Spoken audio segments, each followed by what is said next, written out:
2-3 दिवसापासून बऱ्याच अनहेल्दी गोष्टी खाण्यात आल्या होत्या. म्हटलं आता जरा हेल्दी गोष्टींकडे बघूया, म्हणून काही तांदूळ, थोड्याशा काही डाळी आणि थोडेसे मेथीचे दाणे, पोहे असं सगळं मी मस्त एकत्र छान धुवून घेतलं.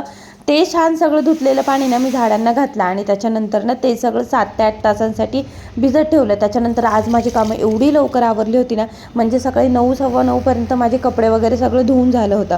हर्ष उठला होता, त्याचं सगळं छान आवरून घेतलं आणि त्याचं आवरल्यानंतर म्हटलं चला आता थोडंसं ना स्वतःकडे पण लक्ष द्यायची गरज आहे. बेडरूममध्ये आले, स्वतःचं सगळं चेंज वगैरे करून घेतलं आणि एवढी थंडी सुटली ना सध्या, म्हणून मग स्वतःला मॉइश्चरायझर वगैरे लावून घेतलं. या लिप बामला ना खूप पैसे दिलेत ना, म्हणून मी ते यूज करते, पण याच्यापेक्षा जास्त बेस्ट ना मला वॅसलीन वाटतं. हर्षचे खूप उकललेलेत, म्हणून त्याला दिवसाचं पण थोडंसं असं वॅसलीन लावून घेतलं.